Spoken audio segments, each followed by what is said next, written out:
자, 여러분 안녕하세요. 카메오진 최정필 기자입니다. 저는 정말 오랜만에 야생으로 나와봤습니다. 날이 좀 풀리기도 했고 오늘 준비한 차가 이런 야생에 더 잘 어울리는 그런 브랜드이기 때문이죠. 오늘의 주인공은 지프의 그랜드 체로키 L, 그 중에서도 상위 트림에 해당을 하는 서밋 리저브 트림입니다.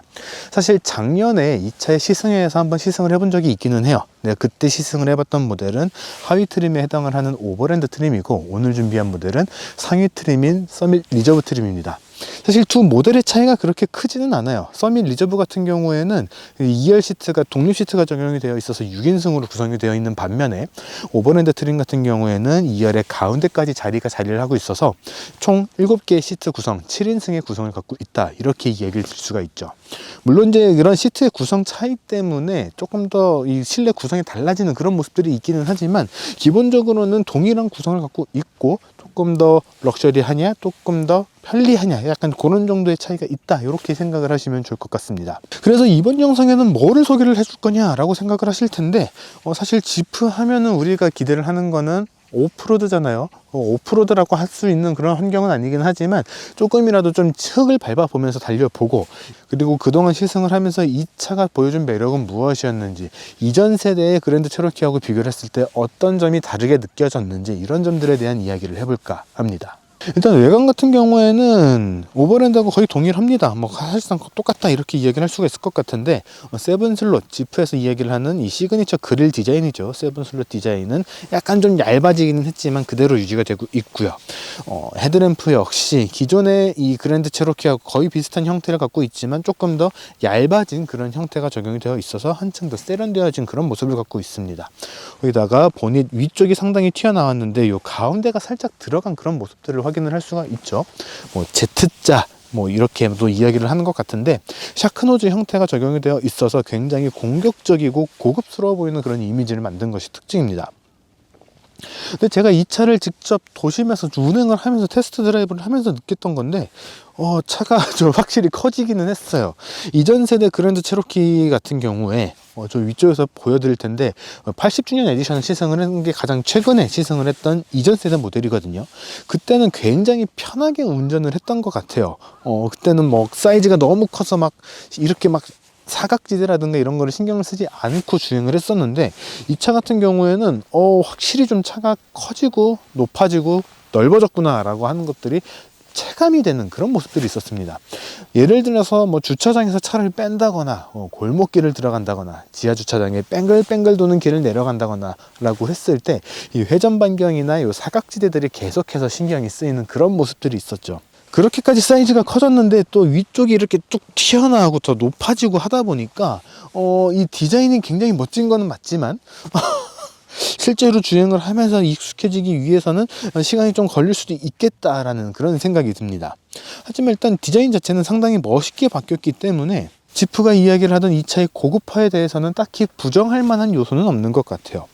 범퍼 아래쪽에 들어가 있는 크롬의 라인이라든가, 헤드램프에서부터 쭉 그릴 아래에서 반대쪽까지 쭉 이어지는 이런 크롬의 라인들을 이용을 해서 차가 한층 더 넓어 보이는 그런 이미지를 만들기도 했죠.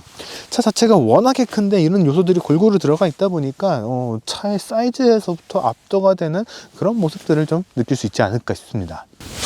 타이어가 좀 신기해요. 오프로드를 강조를 하는 브랜드죠. 고급화를 꾀했다라고는 하지만 그래도 오프로드를 강조를 하는 브랜드인데, 275-45R21 21인치 휠과 타이어가 장착이 되어 있는데, 타이어가 피렐리의 피제로 타이어가 장착이 되어 있습니다.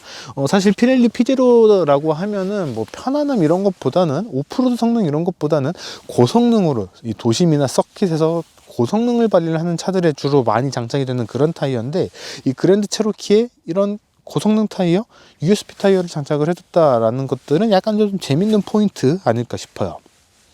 그리고 지금 차고가 상당히 올라갔죠. 제가 여기에 들어오기 위해서 차고를 최대한으로 높이고 들어온 다음에 지금 시동을 껐기 때문에 지금 최대로 올라가 있는 그런 상태인데, 최저하고 최고의 이 높이 차이가 한 10cm 가까이 차이가 납니다. 그렇기 때문에 오프로드에 들어갈 때도 상당히 넉넉한 이런 안전 공간을 확인을 할 수가 있는 거죠. 그런 측면에서 또 확인할 수 있는 것들이 이런 부분들, 주먹이 2개 이상, 이 안쪽까지 들어간다면은 2개 이상이 들어가는 그런 요 공간을 확보를 할 수 있다라는 거. 그러니까 오프로드 성능이 결코 부족하지 않다라는 것들을 다시 한번 확인할 수가 있는 그런 부분 아닐까 싶습니다.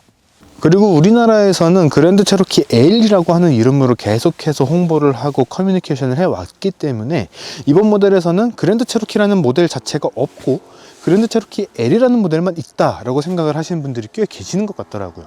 엄밀히 말씀을 드리면은 이 차는 그랜드 체로키의 롱바디 모델입니다. 우리나라에 아직 들어오지가 않았을 뿐이지 미국 시장에서는 그냥 그랜드 체로키라는 모델이 있고 이거의 롱바디 버전인 그랜드 체로키 L 이렇게 두 가지 모델이 있다 이렇게 생각하시면 좋을 것 같아요.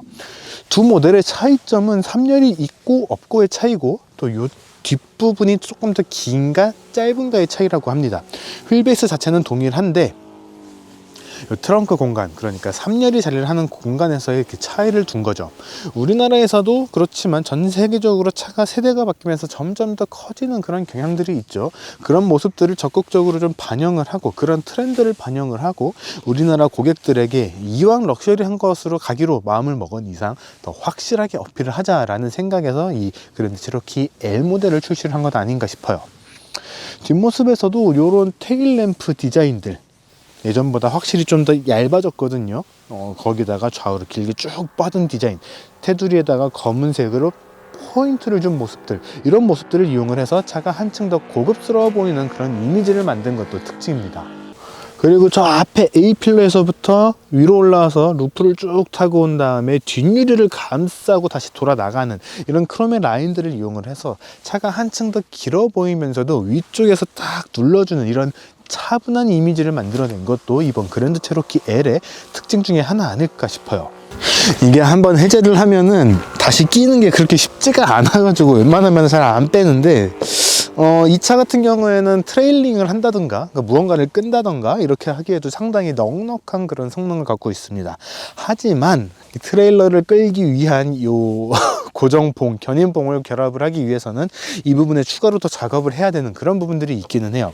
이렇게 커버를 따로 달아줘서 작업을 하기 편하게 만들어준 것은 고맙지만 이왕 이렇게 해주는 거 요 가운데다가 그 견인봉 부착하는 자리를 같이 마련을 해줬으면 처음부터 마련을 해줬으면 어땠을까라고 하는 약간의 아쉬움이 있기는 합니다. 그리고 이 차가 진짜 오프로더라는 것을 다시 한번 느낄 수 있는 부분은 이 아래쪽에 타이어, 스페어 타이어가 장착이 되어 있다는 거죠. 사실 요즘에는 타이어 리페어 키트라든가 아예 더 얇고 정말 임시로 써야 되는 템퍼러리 타이어를 장착을 해주는 것들이 일반적인데 이 차는 오프로드 성능을 포기를 하지 않았어요. 이런 것들의 모습을 확인할 수가 있는 게 이 지프 브랜드에서는 랭글러라든가 아니면 다른 브랜드로 가면은 랜드로버가 이런 모습들을 갖고 있죠. 이런 모습들을 보고 있을 때 이 그랜드 체로키 L 역시 기존에 갖고 있었던 이 지프라고 하는 브랜드 고유의 강인한 성능은 그대로 갖고 있다 이렇게 얘기를 할 수가 있습니다. 그리고 트렁크를 여는 버튼이 이 번호판 바로 위쪽에 있는데 버튼이 두 개가 있습니다. 이걸 잘 살펴보시고 누르셔야 되는데 왼쪽에 있는 버튼 같은 경우에는 도어를 잠그는 버튼이고요. 오른쪽에 있는 버튼이 트렁크를 여는 버튼입니다. 사실 트렁크에서 짐을 내리고서 또 바로 이렇게 뭐 또 열쇠를 꺼내가지고 이렇게 닫는 게 쉽지가 않은 경우가 있죠.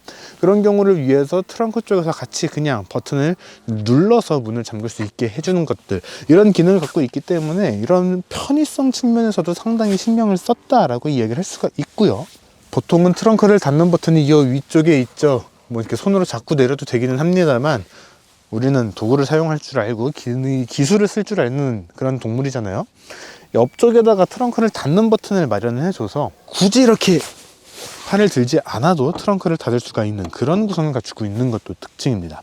지프가 그동안에는 굉장히 문을 부술듯이 닫아야 되는 그런 모습들을 갖고 있었던 것과 비교를 한다면은 상당히 발전이 된, 그리고 상당히 사용자들을 배려를 한 그런 모습들을 확인을 할 수가 있죠.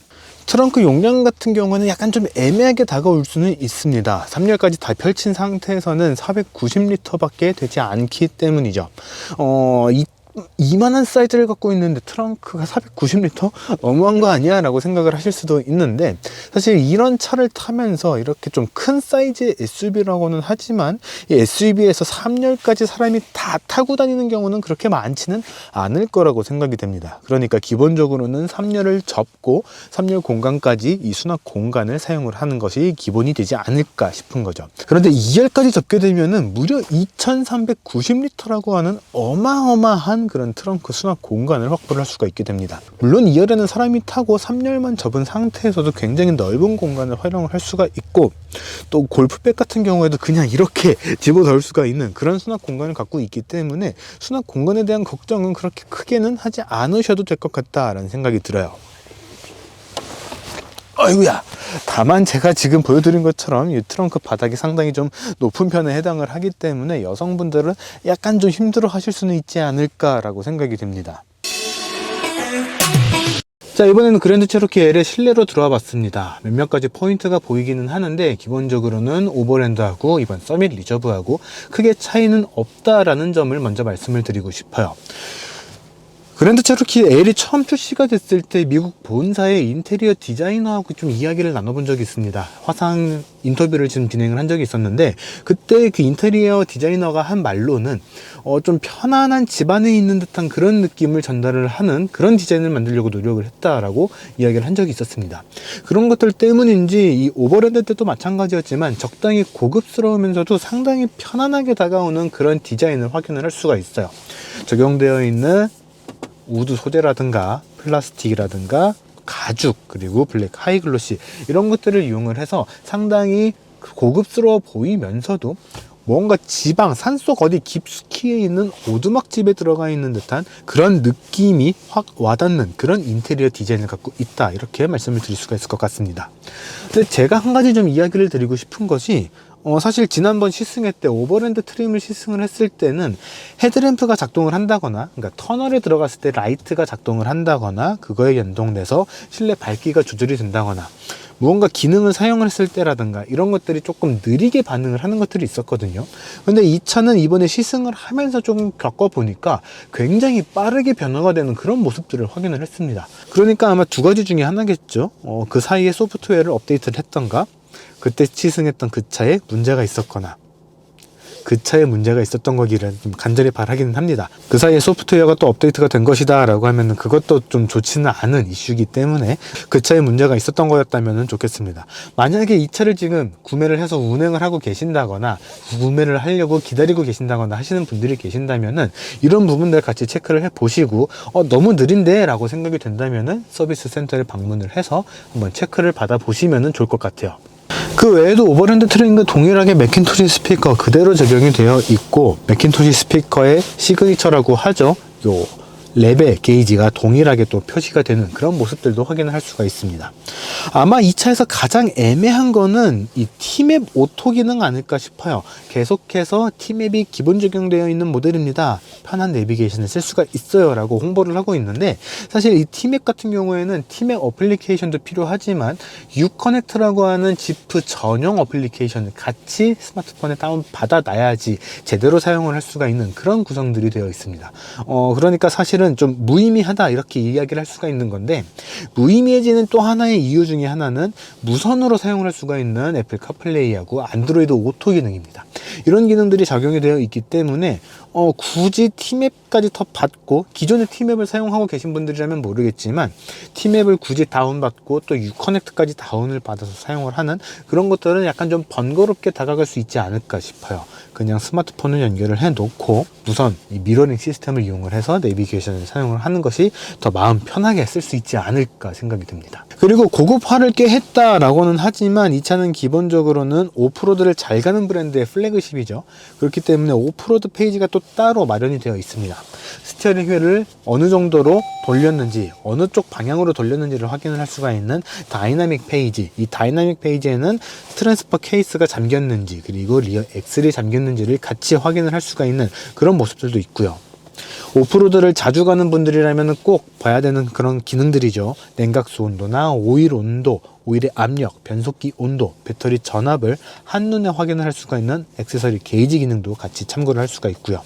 내 차가 지금 어느 쪽으로, 어느 쪽 방향으로 얼마나 기울어졌는지를 확인을 할 수가 있는 피치 앤 롤링, 그리고 내가 지금 어떤 기어 단수를 선택을 하고 있는지, 내가 어느 쪽 방향으로, 그리고 고도에서 몇 미터에 있는지, 이런 것들을 확인할 수가 있는 셀렉터 레인, 서스펜션, 에어 서스펜션의 높이를 지금 몇 단계로 확인을 할 수가 있는지를 다시 한번 체크를 할 수가 있는 이 서스펜션의 각도, 서스펜션의 높이 확인, 그리고 이제 오프로드를 간다거나 도강을 한다거나 했을 때 유용하게 쓸 수 있는 전후방 카메라도 같이 확인할 수가 있습니다. 전방 카메라 같은 경우에는 워시액을 분사를 할 수가 있기 때문에 조금 덜어졌다라고 한다면은 이 전방 카메라 워시액을 이용을 해서 깨끗하게 청소를 할 수가 있고요. 후방 카메라 같은 경우에는 아까 외관에서도 설명을 드렸지만 트레일러를 연결할 수 있는 그런 구성이 되어 있잖아요. 추가로 장착을 하기가 쉬운 그런 구성이 되어 있잖아요. 그 견인봉을 조금 더 확대를 해서 확인을 할 수가 있는 그런 카메라 확대 기능도 같이 들어가 있습니다.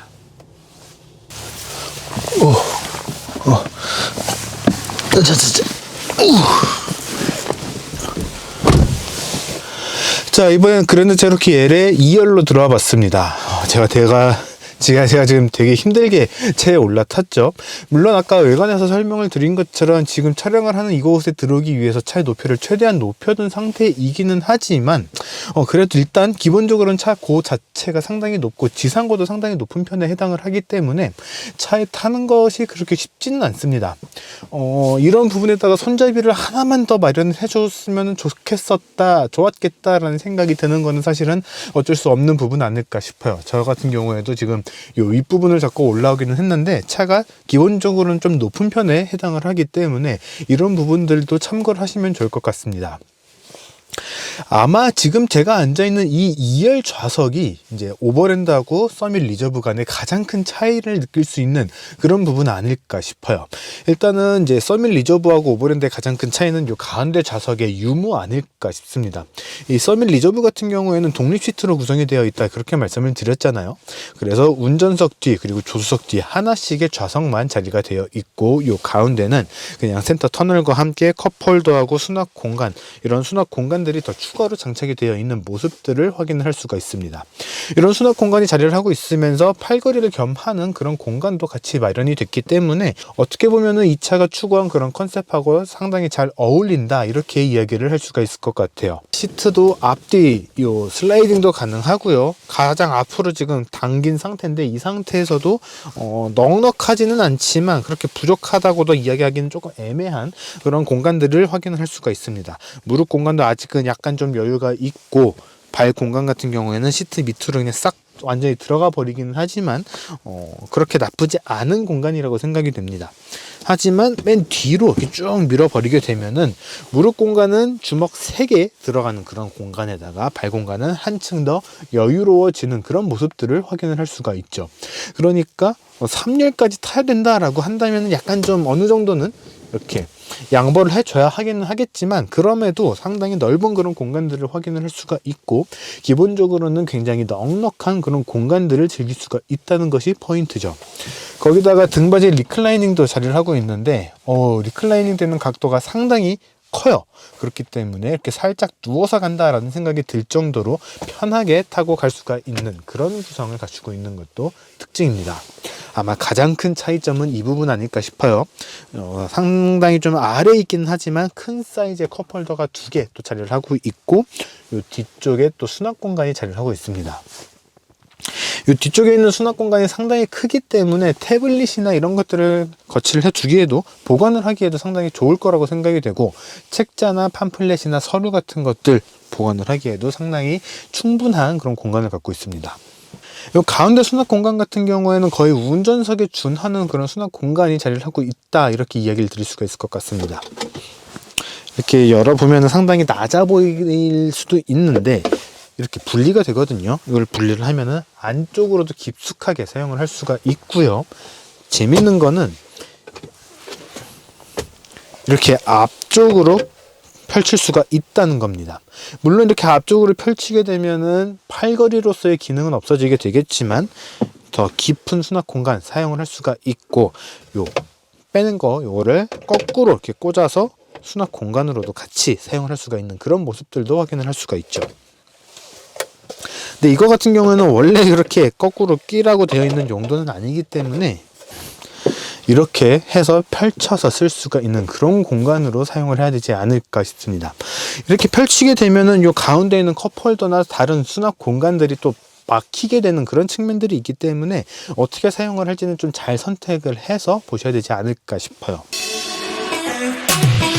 자, 그러면 이번에 이 차를 다시 한번 도심에서 주행을 해보도록 하죠. 그동안에 주행을 했던 그런 테스트를 하면서 느꼈던 것들과 이 차에 대한 주행 감각을 다시 한번 소개를 해드리도록 하겠습니다. 일단 이 차에 장착되어 있는 파워트레인 같은 경우에는 3.6L V6 가솔린 엔진과 함께 8단 자동 변속기가 장착이 되어 있습니다. 이 두 가지가 조합이 돼서 발휘를 하는 성능은 최고 출력 286마력, 최대 토크는 약 35.6kgpm를 발휘를 하고 있어요. 사실 차의 크기와 엔진을 생각을 했을 때는 그렇게 높은 성능은 아닙니다. 최근에 시승을 했던 트래버스 같은 경우에도 300마력이 넘는 그런 성능을 발휘를 했었던 것과 비교를 한다면은 그 차이가 더 크게 느껴질 수 있겠다라고 생각이 들어요. 그런데 이 차가, 이 그랜드 체로키 L이 아무리 좀 고급스럽게 만들기 위해서 좀 변화를 꽤 했다라고는 하지만 기본적으로는 지프거든요. 그런데 지프가 이 추구하는 것 자체는 기본적으로는 오프로드입니다. 굉장히 강력한 오프로드 성능을 발휘를 하는 것들을 목표로 하고 있고, 또 그런 것들을 타겟으로 하고 있기 때문에 최고 출력과 최대 토크는 약간 좀 낮지만 이게 이 차에 더 어울리는 세팅일 수 있다라는 것들은 같이 고려를 해 보셔야 됩니다. 이 차는 빠르게 달리는 것보다는 조금 더 편안하게 달리면서도 오프로드 환경에서 굉장히 편안하게 그리고 안정적으로 험로를 돌파를 하는 것이 기본적인 이 세팅이기 때문이죠. 그래서 이따가 오프로드에서도 주행을 하면서 말씀을 드리겠지만 이 차는 상당히 편안하게 험로를 주파를 할 수가 있는 그런 세팅이 되어 있는 그런 차라고 이야기를 드릴 수가 있을 것 같습니다. 거기다가 셀렉터 레인 이런 기능들이 같이 들어가 있기 때문에 노면을 계속해서 판단을 하면서 이 구동력을 배분을 하거든요. 굳이 오프로드에 맞춰서 이 주행 모드를 바꾸는 것이 아니라 그냥 오토로만 두고 주행을 해봐도 굉장히 편안한 그런 주행이 가능하다라는 점들을 같이 느낄 수 있지 않을까 싶어요. 근데 이 차가 오버랜드 트림과 가장 크게 차이가 나는 부분은 이 편의 장비 측면이라고 생각이 됩니다. 뭐 액티브 파크 센서 뭐 이렇게 이야기를 하고 있는데 액티브 크루즈 컨트롤과 이 차선 이탈 방지 보조 기능이 같이 들어가 있어서 조금 더 편안하게 드라이빙을 할 수가 있는 환경을 이 서밋 리저브는 제공을 하고 있습니다. 특히나 차가 상당히 크기 때문에 이런 편의 장비가 상당히 좀 중요하게 작용을 하지 않을까 싶거든요. 왜 그러냐면은 이 차가 이 차 폭도 상당히 큰 편에 해당을 하기 때문에 차선을 이탈을 하지 않아도 그냥 제 차선을 잡고 가더라도 차선에 가깝게 가 있으면은 차선을 밟았다라고 경고를 보내줘요. 그런 모습들이 있기 때문에 그냥 일반적으로 주행을 한다라고 했을 때 약간 좀 스트레스처럼 올 수도 있습니다. 나는 차선을 잘 유지를 하면서 가고 있는데 왜 자꾸 차선을 이탈했다고 경고를 보내주지? 이런 것들이죠. 하지만 이 액티브 레인 어시스트라든가 액티브 어댑티브 크루즈 컨트롤들이 같이 적용이 되어 있는 이 서밋 리저브 트림에서는 그런 스트레스를 조금 더 줄일 수가 있다라는 것이 오버랜드 트림과의 차이점이라고 이야기를 할 수가 있을 것 같습니다. 그리고 지난번 시승회 때 오버랜드 시승할 때 이야기를 했다가 편집을 하면서 뺐던 내용 중에 하나가 미션이 계속해서 슬립이 난다라는 이야기였어요. 사실 이렇게 미션이 슬립이 난다라고 하는 거는 엄청난 단점에 해당을 하거든요. 특히 좀 오프로드를 간다라고 하는 이런 차에서는 더욱더 마이너스적인 요소로 작용을 할 수가 있는 그런 부분들인데, 이 차에서도 그 정도는 조금 다르지만 비슷한 그런 느낌들이 조금씩 좀 전달이 되는 그런 모습들이 있었습니다. 근데 항상 나타나거나 갑자기 나타나거나 그런 것들은 아니고, 이런 식으로 RPM을 한번 띄운 다음에 다시 가속 페달을 밟아서 RPM을 한번 더 띄울 때 그런 모습들이 약간씩 나타나거든요.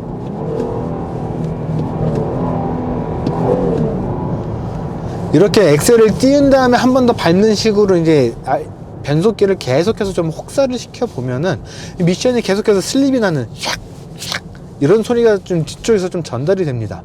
그러니까 이 변속기하고 이 엔진하고의 궁합이 그렇게 잘 맞지가 않는 그런 구성이 되어 있다는 거죠. 이거는 아마 오버랜드 그때 시승을 할 때는 이 차만의 문제이기를 바랬었던 그런 측면들이 있었는데, 지금 이 차에서도 동일한 그런 모습들을 확인을 할 수 있다라는 것들은 이 변속기에 대한 연구가 조금 더 필요하지 않을까라는 생각이 듭니다. 아니면은 그냥 엑셀을 조금 더 편안하게 얌전하게 밟아야 되는 그런 모습들을 가지고서 주행을 한다거나 하는 그런 모습들이 필요한 거죠. 이런 것들은 사실 단점이 분명합니다. 이 9천만 원 가까이 하는 차를 구매를 하면서 이런 부분에서 좀 신경을 써야 된다라고 하는 것들은 좀 분명 마이너스로 다가오지 않을까 싶어요. 물론 대부분의 분들이 주행을 그렇게 하지는 않을 겁니다. 그냥 엑셀을 그냥 편안하게 밟고 부드럽게 밟아서 가속을 하고 그러지, 추월 가속을 한다고 했을 때도 그렇게 엑셀을 막 일부러 고 RPM을 유지를 하면서 가는 경우는 없을 거기 때문에 대부분의 상황에서는 이런 모습들을 확인을 하지는 못할 거예요. 하지만 한 번이라도 그런 상황을 만들었다라고 했을 때 변속기가 슬립이 나는 그런 소리들을 쭉 듣게 된다면은 이거는 분명 파워트레인에게는 과부하가 걸리는 그런 상황이거든요. 그렇기 때문에 그런 측면에서는 조금 조심을 하셔야 될 필요가 있을 것 같고, 이 부분에 대해서는 지프 쪽에서도, 스텔란티스 코리아 쪽에서도 조금 좀 개선의 여지를 빨리 좀 찾아봐야 되지 않을까 생각이 되네요. 그리고 요 며칠 테스트를 하면서 계속 주행을 하면서 느낀 거지만 확실히 차가 너무 커졌어요. 커지면 좋은 거 아니야? 이젠 커진 것 가지고도 뭐라 그래? 라고 생각을 하실 수도 있을 것 같은데, 기존에 판매를 했던 예전 그랜드 체로키하고 비교를 해보면 차가 굉장히 커졌기 때문에 같은 감각으로 주행을 하면 약간 좀 낭패를 볼 수도 있는 그런 상황이 오지 않을까 싶습니다. 그렇기 때문에 회전 반경과 차의 사이즈를 잘 고려를 하셔서 더 조심해서 운전을 해야 되는 그런 습관을 좀 마련을 하셔야 되지 않을까 싶어요. 자, 아무리 고급스러워졌다라고는 하지만 지프는 역시 흙을 밟아야 된다라는 것들을 다시 한번 느끼게 됩니다. 자, 이번에는 오프로드 주행을 한번 해보도록 하죠. 처음에 말씀을 드린 것처럼 그렇게까지 하드한 오프로드 구성은 아니긴 하지만 그래도 흙을 밟아볼 때 느껴지는 이런 느낌들을 보고 있자면은 역시 지프는 지프구나 라는 생각이 많이 들게 됩니다. 에어 서스펜션 덕분에, 그리고 노면의 상황을 쉴 새 없이 계산을 하는 그런 서스펜션과 기능들이 들어가 있기 때문에 굉장히 안정적이면서도 편안한 그런 이 흙길 주행, 험로 주행을 할 수가 있다라는 것이 이 차의 특징이라고 이야기를 할 수가 있어요. 엄청나게 하드한 길을 가기 위해서는 조금 더 천천히, 그리고 신경을 쓰면서 주행을 해야 되겠지만 이 정도 길이라면은 크게 부담 없이 편안한 마음으로 그냥 차를 믿고 간다라는 생각으로 주행을 하면은 편안하게 탈출할 수 있지 않을까 생각이 듭니다. 다만 좀 차가 긴 편이기 때문에 5220이라고 하는 상당히 긴 사이즈를 갖고 있기 때문에 진입각과 이탈각 측면에서 약간 좀 신경을 쓰면서 들어가고, 범피라 그러죠. 이런 부분들을 조금 더 잘 체크를 해서 주행을 해야 되는 그런 모습들이 있기는 한데, 그래도 기본적으로는 어느 정도는 잘 달려줄 수 있는 그런 성능을 갖고 있기 때문에 크게 부담을 갖지 않고 오프로드를 즐기셔도 괜찮겠다라는 생각이 듭니다. 그런데 지금 제가 맞는 이 범피는 상당히 깊어서 돌아서 가야겠네요. 제가 지금 달리고 있는 이 길이, 이 공간이 제가 랭글러나 그리고 랭글러 4x2 글래디에이터 때도 왔던 그런 공간이거든요. 그 차들과 비교를 했을 때는 조금 더 편안한 그런 오프로드 성능을 보여주는 것 같습니다. 그러니까 약간 차이가 있겠죠. 그런 차들은 조금 더 하드한, 정말로 돌을 타야 되는 그런 차들이다 라고 한다면은 이 차는 조금 더 편안한 비포장 도로를 거침없이 주파할 수가 있는 그런 차다라고 생각을 하시면 좋을 것 같아요. 그런 측면에서는 굉장히 편안한 럭셔리한 오프로드를 즐길 수가 있는 그런 구성이라고 얘기를 할 수가 있는 거죠. 바짝 마른 날씨 속에서 이 흙먼지를 지금 막 날리면서 달리는 이런 맛들은 이 지프가 아니면은 느낄 수가 없는 그런 감성이고, 이 그랜드 체로키 L은 그런 감성을 잘 자극을 해주는 그런 모델 아닌가 싶어요. 그리고 오프로드를 충분히 즐겼다면은 찬찬히 현실로도 매끄럽게 복귀를 할 수가 있는 그런 차인 거죠.